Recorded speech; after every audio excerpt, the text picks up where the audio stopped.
प्यारे देशवासियों, नमस्कार। आरएसएस मुखिया श्री मोहन भागवत साहब के बयान के बारे में पिछले वीडियो में मैंने आपको कुछ बताया है।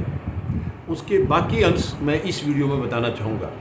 उनकी क्या मजबूरी है, ये जो बयान दिया है उन्होंने काशी मथुरा वगैरह का, और हर मस्जिद में शिवलिंग क्यों ढूंढ रहे हैं, हमें ऐसा नहीं करना चाहिए, मुस्लिमों के पूर्वज भी हिंदू थे और ये हिंदुओं की, आज के हिंदुओं की या मुसलमानों की इनकी मर्जी नहीं है, इस किस्म की बातें उन्होंने कही हैं। मैं आपको साफ तौर पर बताना चाहूँगा, मैं कोई इसमें राजनीति नहीं कर रहा हूँ। जो सच्चाई है मैं वो आपको बता रहा हूँ, सच्चाई से आपको अवगत कराऊँगा।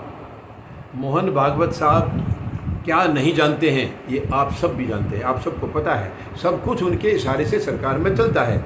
ऐसी कोई चीज़ नहीं है, प्रधानमंत्री के पास पहुंचने से पहले वो इनसे अप्रूवल होती है, तब वहाँ जाती है और वही चीज़ लागू होती है।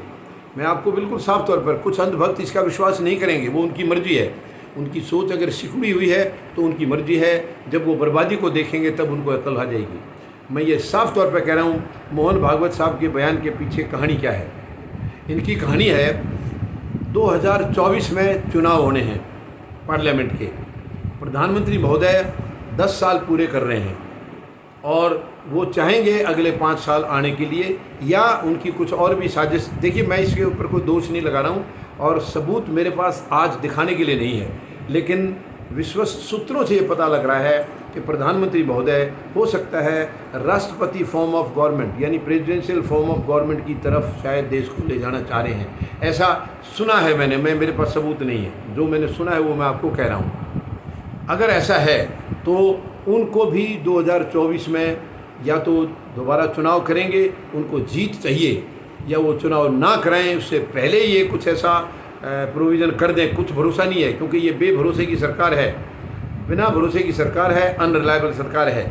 और मोहन भागवत साहब की मजबूरी क्या है कि 2025 में आरएसएस के 100 साल पूरे हो रहे हैं, तो मोहन भागवत साहब बिल्कुल चाहेंगे कि 2025 में जो है इन्हीं की सरकार रहनी चाहिए, बीजेपी की सरकार रहनी चाहिए। और वैसे भी मैं आपको इनकी बताता हूँ, देखिए, वैसे भी दो आदमी, एक नरम और एक गर्म होता है, वो आपस में एक ये मिली साजिश के तहत ये रोल होता है।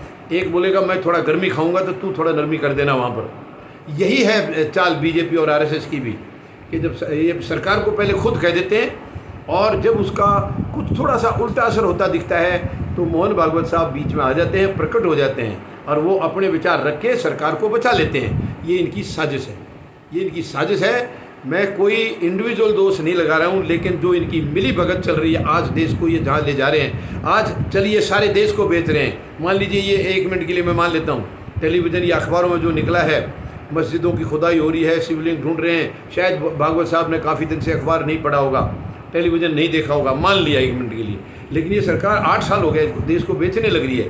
क्या वो भी मोहन भागवत साहब को दिखाई नहीं दिया क्या?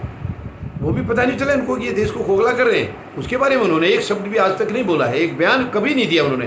क्यों नहीं दिया? इसका मतलब उनकी इच्छा से हो रहा है। ये जो हो रहा है उनकी इच्छा से हो रहा है, उनके आदेश से हो रहा है।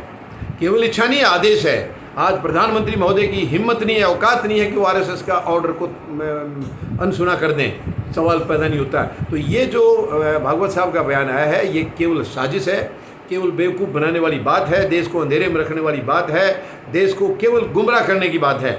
ये 2024 में 10 साल पूरे करके प्रधानमंत्री महोदय अगले 5 साल के लिए आना चाहेंगे, या अपने आप को आजीवन स्थापित भी कर सकते हैं। प्रेसिडेंशियल फॉर्म ऑफ गवर्नमेंट ला करके खुद को, जैसे चाइना और रसिया ने किया है, ये वैसे भी कर सकते हैं, जो देश के लिए घातक होगा। देश के लिए घातक होगा, देश के लिए। तो यही इनके जो 8 साल में बर्बादी के हैं, आगे क्या होगा, और अगर ये परमानेंट बैठ गए तो क्या हाल होगा। मैं देश वालों को, देशवासियों को आगाह करना चाहूँगा, इस सरकार को जितना जल्दी हो सके रोक लीजिए, वरना आगे आपके पास समय नहीं रहेगा, आपके पास पछताने का भी वक्त नहीं मिलेगा। ये मैं मतलब दावे के साथ कह सकता हूँ। और भागवत साहब 100 साल पूरे कर रहे हैं आरएसएस के, तो उन्हें ज़रूरत है, क्योंकि हो सकता है दूसरी सरकार आ जाए, शायद उनके फंक्शन को पूरी तरह ना होने दे, शायद उस पर बैन लगा दे, जैसे कि आरएसएस पर पहले भी बैन लगे थे, सरदार पटेल साहब ने भी लगाया था बैन। तो इनको यह है कि अब किसी तरीके से पहले इन्हीं के इशारे पर जो माहौल बनाया गया है, आज उसको ठंडा करने के लिए आरएसएस के मुखिया साहब बाहर आ गए हैं मैदान में, अब लोगों को बेवकूफ़ बनाने के लिए अब लोग कह रहे हैं, बहुत लोग तारीफ़ कर रहे हैं कि बड़ा अच्छा बयान दिया, बड़ा ये बयान सोची समझी चाल है। ये बयान कोई अचानक से नहीं आया है, ये प्लानिंग से आया है, प्रॉपर प्लानिंग से आया है। तो मैं पूरे देशवासियों को ये निवेदन करूंगा, आप इनके बयान को ये मत समझिए कि वो कोई अच्छी सोच से इस बयान को लेके आए हैं, देश हित में लेके आए, नहीं, वो खुद के हित में लेके आए हैं। ये बयान बीजेपी और आरएसएस के हित में है, देश के हित में नहीं है। देश का तो डैमेज कर चुके हैं ये आए दिन जो नफरत फैलाई जा रही है हिंदू मुस्लिम में, तो आरएसएस के चीफ कहाँ चले गए थे? कभी आकर के क्यों नहीं बोला उन्होंने, क्यों नहीं टोका प्रधानमंत्री को? पूरे देश में नफरत फैलाई जा रही है, जगह जगह दंगे हो रहे हैं, कश्मीर में दंगे हो रहे हैं, हर जगह दंगे हो रहे हैं, हर जगह हमारी बहन बेटियों के साथ खिलवाड़ हो रही है, इनकी इज्जत के साथ अत्याचार हो रहा है हर रोज़। क्या भागवत साहब को ये दिखाई नहीं दे रहा? क्या वो प्रधानमंत्री को नहीं बता सकते क्या हो रहा है तुम्हारे नीचे? क्यों देश के अंदर ये अफरा तफरी मची है? आज तक बताया उन्होंने? नहीं बताया, क्योंकि जो हो रहा है वो उन्हीं के इशारे से हो रहा है, और ये कंट्रोल नहीं किया जाना है वो भी उन्हीं के इशारे से है, क्योंकि वो सब चाहते हैं, आरएसएस और बीजेपी चाहती है भारत के टुकड़े कर दिए जाए, भारत को बर्बाद कर दिया जाए। लेकिन मैं दावे के साथ कह सकता हूँ इस देश की जनता इतनी कमज़ोर नहीं है। दुख है इसका कि अंधभक्त बहुत संख्या बढ़ती जा रही है।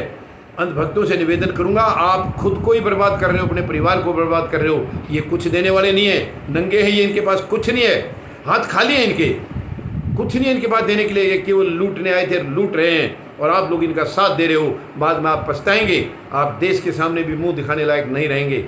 तो मेरी निवेदन है अंधभक्तों को, वापस अपनी अंधभक्ति को छोड़कर राष्ट्रभक्ति में आ जाइए, देशभक्ति में आ जाइए। तो ये है आरएसएस के मुखिया का बयान, असली बयान का मकसद मैंने आपको बता दिया है। धन्यवाद। जय जवान,